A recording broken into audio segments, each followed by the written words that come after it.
손병희의 나란히 가지 않아도.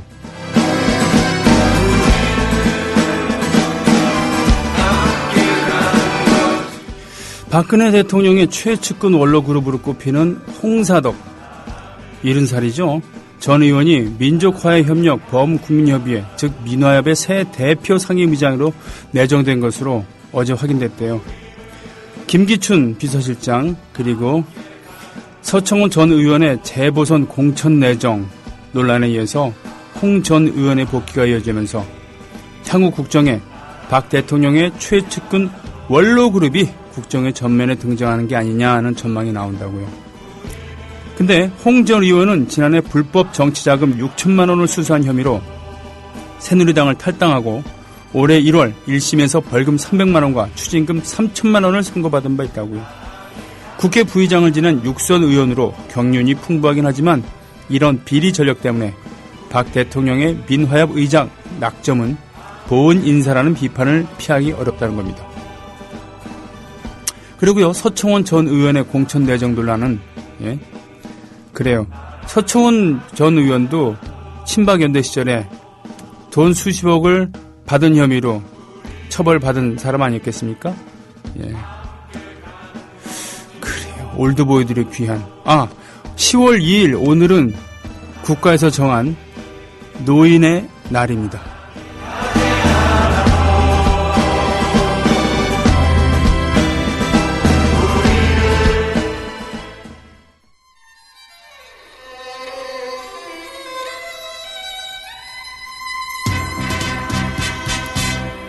이 생명 다 바쳐서 죽도록 사랑했고 순정을. 애국 시민 여러분, 해외 동포 여러분, 그리고 동네 주민 여러분 안녕하십니까? 저는 여러분의 조합원 DJ 노래꾼 손병휘입니다. 손병휘의 나란히 가지 않아도 10월 2일 오늘 노인의 날입니다. 그러고 보니까 법정 공휴일 빼놓고 이러저런 날들이 많습니다. 그죠? 5월 달엔 가정의 달이라고 해서 뭐 이러저런 어린이날도 있고 어버이의 날도 있고 스승의 날도 있습니다만 부부의 날도 있습니다. 그죠? 부부의 날. 부부의 날은 법정 공휴일은 아닙니다만 어떤 때는 좀 아쉽기도 하죠. 부부의 날을 공휴일로 지정을 해서 부부만 오붓하게 하루를 쉴 수 있게. 그죠? 아이나 뭐 이런 스승이나 다 이렇게 그날은 이제 학교는 쉬지 말게 아니야. 그러면 안 되나 참. 모든 어버이들이 쉬어야 되니까 선생님들도 쉬어야 되니까요. 뭐 그렇습니다. 자, 오늘도 여러분들의 사연 신청곡들로 함께하겠습니다. 인천 달봉이님께서 잽싸게 재빨리 소식 올려주셨습니다. 홍보 열심히 하시는데요. 바로 오늘입니다. 요거 읽어주시길 부탁드립니다. 2차 지역협의회 준비 모임을 아래와 같이 가지려 합니다. 때는 오늘이고요. 수요일 저녁 7시. 장소는 인천 연수구 연수동 599-5 타피온 빌딩 7층 교육사랑 21. 연락처는 박윤이한 010-5641-1700. 네. 010-5641-1700 입니다. 연수구 연수동에서 연수하는 건 아니죠. 죄송합니다. 오늘 2차 지역협의회 준비 모임 인천 지역입니다. 그동안 뭐라 그러나요?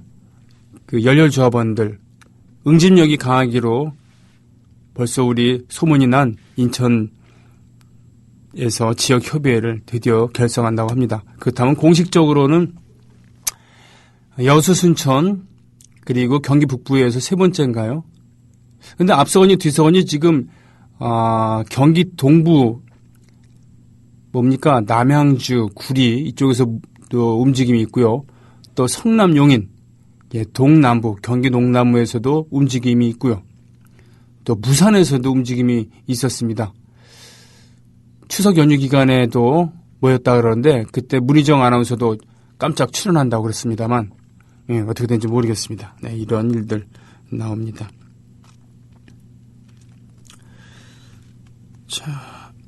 아이고, 서영석 이사님께서 자주 쓰시던, 또 우리 김영민 PD도 자주 쓰던 대통령, 댓글에 댓글 대자죠. 대통령이란 표현이 드디어 국민 영안사전에 등록되었다고요.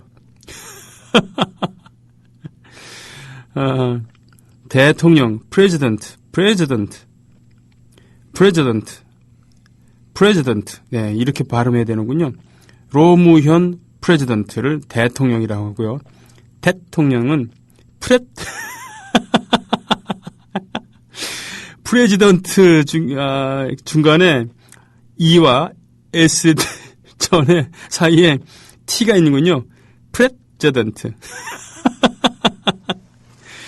박근혜 프레지던트. 예, 참, 뭔 말입니다. 야, 이거 참.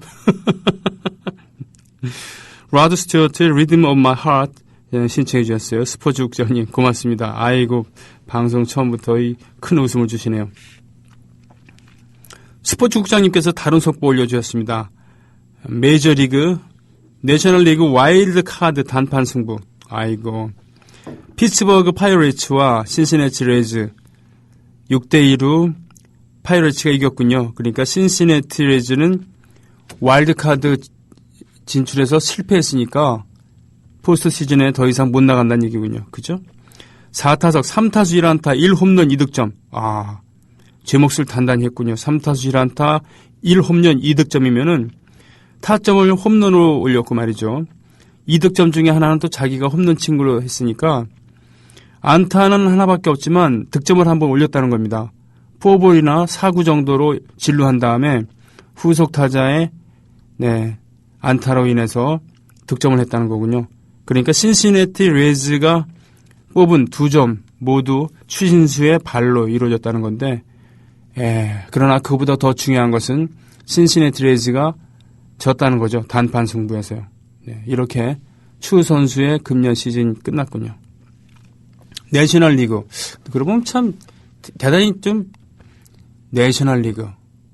내셔널리그와 아메리칸 리그가 각각 리그전을 벌이면서 물론 중간에 뭐 교류전도 합니다만 그 리그는 나중에 월드 시리즈에서 맞붙어서 승부를 겨루게 되죠. 7전 4승제. 근데 이 월드 시리즈란 말이 참 건방진 말이죠. 그렇죠? 내셔널 리그와 아메리칸 리그는 그렇다고 치고요. 월드 시리즈라는 것은 자기들이 야구의 전부다라는 거 아닙니까? 그죠? 전 세계를 그 자체란 얘기죠. 네. 아무 그렇다고요.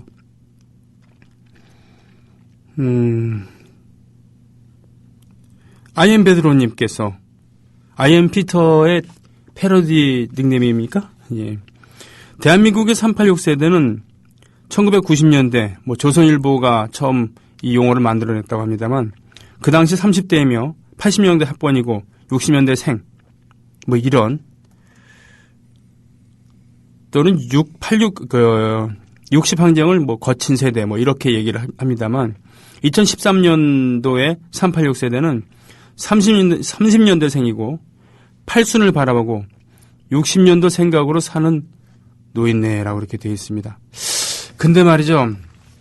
예전에는 뭐 굳이 두보의 식구를 인용하지 않더라도 70은 고희라고 해서 대단한 경사 중에 경사였고 환갑, 회갑 그러니까 한갑자를 돌아서 60년을 산다는 것은 대단한 일이어서 집안의 경사였고 그래서 뭐 가게가 휘청거리는 한이 있더라도 환갑잔치를 회갑잔치를 떡 벌어지게 차려서 가족 친지는 물론이고 동네 사람들까지 먹고 즐기는 그런 집안의 경사였잖아요. 물론 그때는 유아 사망률도 높았고 전염병도 많았고 말이죠. 보건에 대한 지식도 전염병 그리고 각종 의료 기술이라던가 수준이 낮으니까 60은커녕 40 넘기기도 예. 그러니까 일찍들 결혼해서 일찍 애를 낳고 그런 거 아니었겠습니까? 그런데 그때는 나이 들었다는 것이 상당히 그 영예로운 일이었다고 하죠. 농경사회에서는 말입니다. 농사를 짓는 데 있어갖고 과학적인 지식보다도 우선되는 것은 몸으로 느낀 그런 경험 아니었겠습니까? 요즘처럼 실시간으로 일기예보를 전해주는 것도 아니고 말이죠.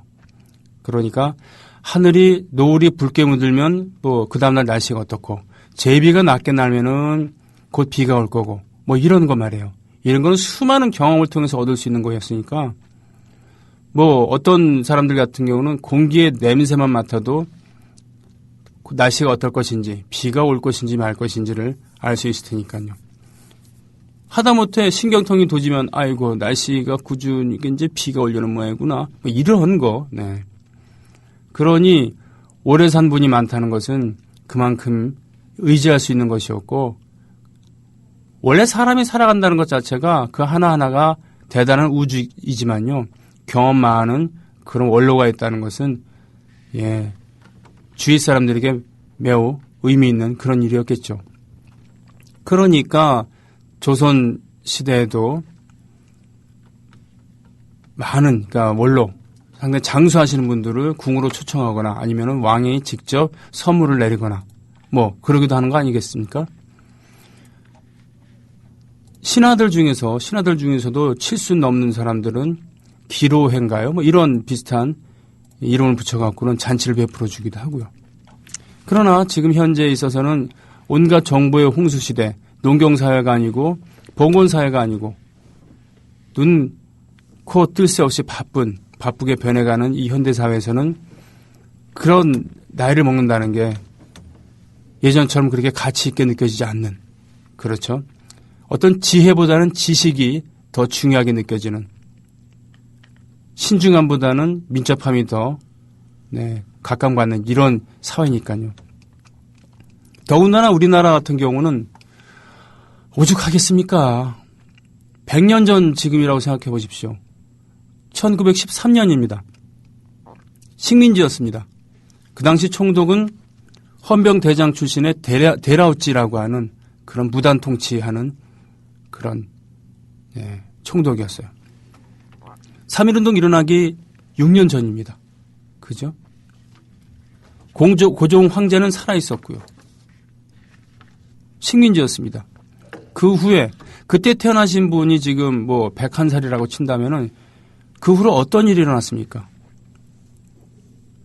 그 후로도 그렇죠. 30년 넘게 식민지를 견뎌야 했고 그 와중에 중일 전쟁도 있었고 태평양 전쟁에 공출당하고 인력이 징발당하고 가서 참전하고 죽기도 했습니다. 그리고는 해방과 동시에 분단이 찾아와서 일본이 물러가고 미국이 들어왔죠. 전쟁이 터졌습니다. 3년 동안. 가뜩이나 힘들었던 신생국이 완전히 쪽박을 찼습니다. 세계 최빈국으로 전락을 했죠. 그리고는 갑자기 그러니까 식민지 시절부터 따지면은 봉건제에서 식민지를 거쳐서 갑자기 근대적인 그런 선거권과 피선거권이 있는 그런 대통령 중심제를 하는 그런 나라가 공화국이 탄생이 됐습니다. 공화국의 외피를 입었던 독재자 3선에 걸쳐서 3대에 걸쳐서 독재를 저질렀었던 이승만이 1960년에 전민항쟁에 의해서 타도가 되고 민주정부가 수립되나 싶었더니 그것도 내각 책임제로요. 1년 뒤에 쿠데타가 일어났습니다. 그리고 18년 동안이나 집권을 했습니다. 그 와중에 경제는 성장했습니다. 그 사이에 베트남에 파병을 해서 수천의 목숨을 잃었고 그걸 대가로 해서 경제개발에 올인했고요. 은근슬쩍 많은 사람들의 반대를 무릅쓰고 돈을 얻기 위해서 일본과 말도 안 되는 국교 정상화를 했죠. 18년 동안의 독재를 통해서 결국은 총 맞아서 독재자는 죽었지만 짧았던 서울의 봄이라고 얘기되는 80년도 초에 민주화의 봄은 박정희 치하에서 힘을 키웠었던 또 다른 군인들에 의해서 엎어졌습니다. 빼앗긴 봄이었죠. 그리고 여기까지 온 겁니다. 1980년 이후로도 참 얼마나 많은 일이 있었습니까? 광주항쟁, 60항쟁, 북방교류 정책, 남북 유엔 동시가입 등등등 두 번의 민주적인 대통령, 그 후에 당군 이래 최대 사기꾼 대통령 당선, 그리고 작년에 대를 이은 그런 박 대통령의 치세. 이 100년 동안 얼마나 많은 일이 벌어졌습니까? 그러니 이 사이에 그 어르신들의 경륜이라든가 지혜라든가 이런 것은 헌신짝처럼 마치 100년 전에 우리를 지배했었던 문화, 풍물을 치고 판소리를 즐기고 육자배기를 흥얼거리고 산수화를 즐겨 쳤던 그런 문화가 싸그리 사라진 것만큼이나 말이죠. 그러나 요즘은 과연 우리가 반만 년 이상 살아왔던 그런 것을 저버릴 수 없다. 그것이 정말 대단한 것이었다. 우리 것을 찾아야 한다라는 그런 것이 몸으로 느껴지기 때문에 하나 둘씩 복원하고 있죠. 무슨 말씀을 드리고 싶은 거냐면은 그렇기 때문에 우리가 노인, 즉 어르신들에 대해서 이해를 할 수 없는 부분이 있더라도 그분들이 살아온 세월이 그랬기 때문에 우리가 알 수 없는 부분이 있기 때문에 존중은 해야 된다. 이런 말씀을 드리고 싶은 거예요. 그죠? 예. 그러나 그 젊은 시절을 어떻게 보냈느냐의 문제입니다. 지금 70살이라고 치죠. 70세면은 1943년생이지 않습니까? 만으로 하면은 43년이고 아니면 44년인가 그럴 텐데 그때 태어나셨으면은 유치원이나 국민학교 그러니까 초등학교 저학년의 나이에 한국 전쟁을 거쳤어요.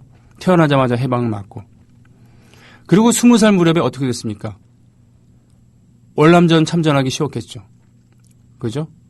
다녀하고 대학을 다닐 수 있었던 분들은 다니고 못 다닌 분은 못 다녔겠습니다만 사회 진출할 때쯤 20살 20대 중반쯤이면은 바로 삼성 개헌을 거쳐서 유신으로 가는 그런 와중이었습니다. 싸구려 소주, 희석식 소주 그리고 국밥에 피곤을 잊으면서 밤낮 없이 일했죠. 그때 경제 성장률은 10%가 넘었고요. 그러고는 아이를 낳고 결혼을 하고 아이를 낳습니다. 예. 개들이 6, 7살 쯤 됐을 때 바로 5.18 광주항쟁 터져버렸습니다. 상한인으로서 열심히 살 수밖에 없었겠죠. 광주 이외의 지역에서는. 그죠? 알아도 모르는 척, 모르면 모르는 대로 그렇게 말이죠. 그리고 그 자손들이 지금 결혼해서 아이를 낳고 뭐 이랬을 때입니다. 예. 그런데 이 와중에 말이죠. 이것은 평범한 사람의 삶이고 청소년 시절에 대학 시절에 공부를 열심히 했다고 칩시다. 그리고는 홍사덕처럼 정치인의 길에 들어섰다가 제법 야당 투사의 이미지를 보여주다가 박근혜 품에 날아가 버린, 그리고 젊었을 때 검사로서 두각을 나타내다가 박정희의 이쁨을 받고서 유신 초안을 만들고 말이죠. 그리고 초원복집 사건 일으키고 그리고 다시 비서실장으로 귀환한 이런 사람. 양지만을 쫓아서 오랫동안 정치인으로서는 커다란 족적보다도 영광을 맛보다가 드디어 친박연대라는 걸 만들어서 자신의 젊은 시절을 상기시킬 수 있는 박 정권의 탄생에 매진을 하다가 그 와중에 몇식을 받아 처먹고서는 그리고는 끈떨어진 신세로 있다가 다시 주군의 부름을 받는 이런 어른들의 가치관도 우리가 존중을 해야 되는가, 그런 분들도 존중해야 되는가, 이런 부분이죠. 이런 부분에 대해서는 아무리 이분들이 나이가 많다 하더라도 경험을 존중해야 한다라도 단호히 배격해야 되는 겁니다. 그렇기 때문에 지금 386이라고 지금 올려주신, 그죠? 30년대생 팔순을 바라고 보고 60년대 생각으로 사는 노인네라는 이런 비하 표현은 말이죠. 우리 주위에서 살고 있는 그렇게 생활인으로서 열심히 살아오신 우리들의 어머니, 아버지, 이모, 고모, 예? 이런 분들이 아니라 삼촌 이런 분들이 아니라 그런 분들의 희생을 발판으로 삼아서 잘 먹고 잘 살고 그 와중에 사리소욕을 채웠던, 그렇기 때문에 이제는 시대의 황혼과 함께 퇴장해야 될 그런 양반들이 다시 온 것에 대한 그런 분노 아니었겠습니까? 예. 이런 얘기를 하다 보니까 좀 길어졌습니다. 이거 참 이런 얘기 너무 지루하지 않을까 싶은데 와중에 음악이 많이 들어왔으니까요. 그래요. 오늘 첫 곡 남진의 미워도 다시 한번 이 여세를 몰아서 이봉조 선생의 곡이죠. 최희준 씨가 불러주는 맨발의 청춘부터 듣습니다.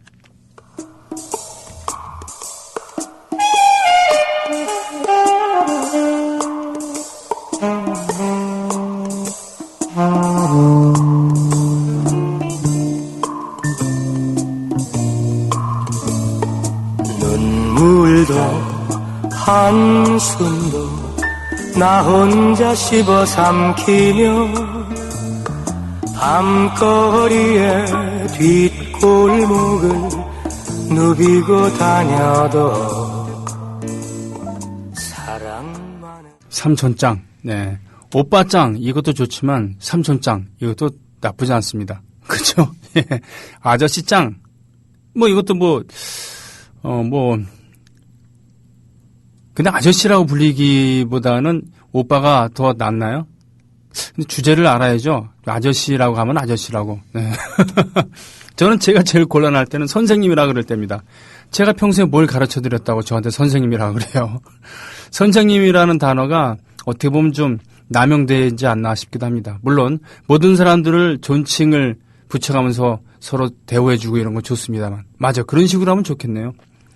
근데 그런 의미로 봤을 땐 여사님이란 호칭 참 그 보험하시는 분들 있잖아요. 생활 설계사라고 요즘 합니다만 그런 분들에게 여사님이라고 호칭을 하죠. 회사에서는. 네. 그러나 대우를 그렇게 하느냐? 아닙니다. 대우는 그냥 비정규직. 네. 그렇게 대우를 하죠. 그러나 호칭만 여사님을 하고 마치 많이 위해 주는 것처럼 이렇게 합니다. 그럴 때 여사님이라는 칭호가 참 천박하게 느껴집니다. 예. KKK단이라고 아시죠? 쿠클락스 클란. 뭐 제가 미국에 가보진 못했습니다만 대표적인 백인 우월 단체고 흑인을 린치하고 죽이기도 했었던 그런 단체. 폭력적이고 우구적인 편향을 보입니다. 백인 공화국을 만들자 그러죠. 당연히 공화당 지지자가 많고요. 미국 남부에서 시작이 되었습니다. 남북전쟁 때 북군에 의해서 그러니까 연방군에 의해서 패배가 되었을 때 그 상실감을 달래기 위한 방편의 하나였죠. 스킨헤드라고 하는 신나치족들. 이들 역시 사회에서 소외받는 그런 계층입니다. 우리나라의 가스통 할배라고 얘기되어지는 그런 분들. 세월에 의해서 소외당하고 또 복지의 사각지대에 놓여있는 그래서 일당이라도 받으려고 하는 그런 분들이 많이 계십니다. 일배충이라고 비하되고 있는 거기에 젊은이들. 우리 결코 못 배운 놈들이 아니야라고 하면서 학력을 인증샷 하는 것이 유행인 정도 있었던 쉽게 얘기하면은 루저들이 많이 있습니다. 이런 집단들은 모두 그 사회에 가장 취약한 그런 고리를 뚫고 나온다는 것이죠. 복지가 잘 되었으면 또는 그 사회 불만 세력에 사회 불만 세력이라고 얘기해야 되나? 하여튼 소외 세력을 잘 어루만져줬으면은 안 생기거나 아니면은 극히 일부 그리고 폭력적인 성향을 보이지도 않을 그럴 여지가 많이 있다는 것이죠. 몇 년 전에 왜 노르웨이인가 어디 북유럽에서 어느 섬에서 무차별적인 총기 난사 사건으로 수십 명이 숨진 적이 있었잖아요. 그때 어떻게 했습니까? 거기 최고 정치 지도자들은 이 징후를 사랑으로, 포용으로 이겨내자고 호소했습니다. 이것은 그 사회를 지지하고 있는 그런 위대한 문화의 힘이라고 볼 수 있겠죠. 그리고 그 사회의 전반적인 시스템에 대한 자신감의 발로가 아닌가 싶습니다. 아무튼요. 아무리 그렇게 생각해도 서청원, 예? 홍사덕 뭡니까 이거 도대체. 언제적 이름들을 이런 분들이 나오지 말라는 게 아니라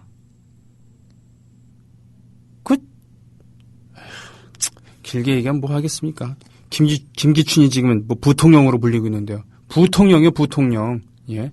우리나라의 부통령제는 이승만 이후로 없어졌는데, 국무총리제인데, 지금 국무총리는 존재감이 없습니다. 비서실장이 다 하고 있어요. 예.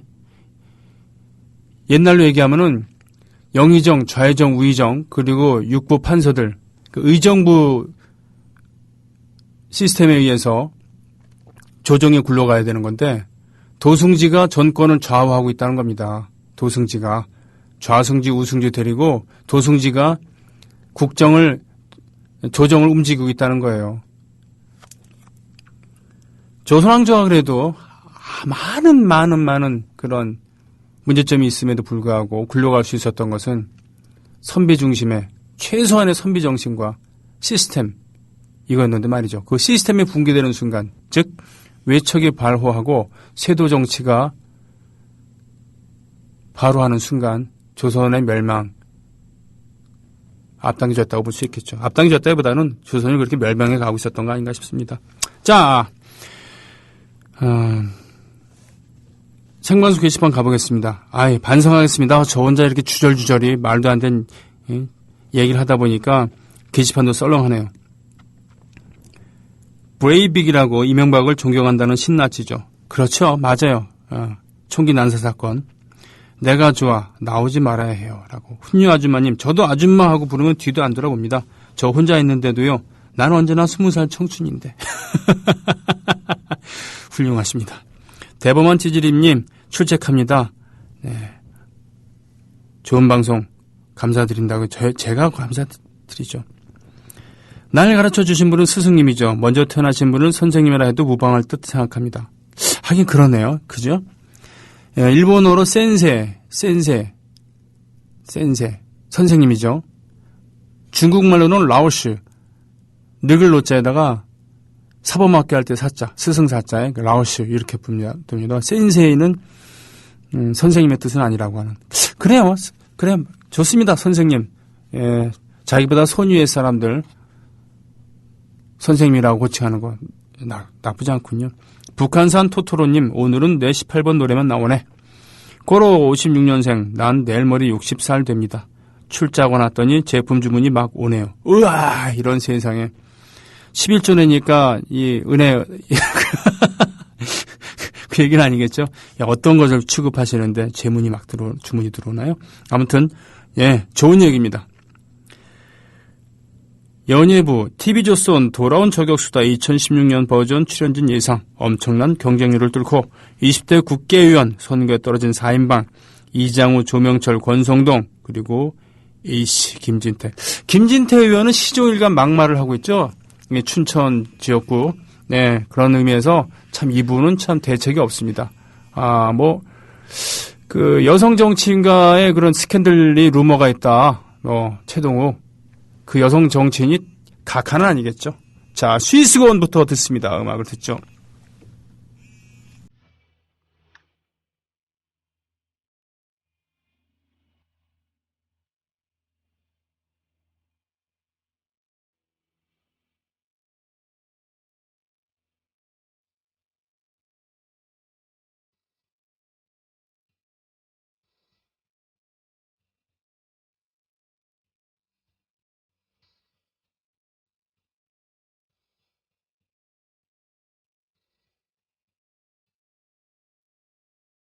아주 젊은 시절에 제프 백 밴드, 위대한 기타리스트 제프 백이 결성했었던 밴드의 보컬리스트로 주요 음악 경력을 시작했었던 로드 스튜어트의 노래였습니다. 네, 신청곡이었죠.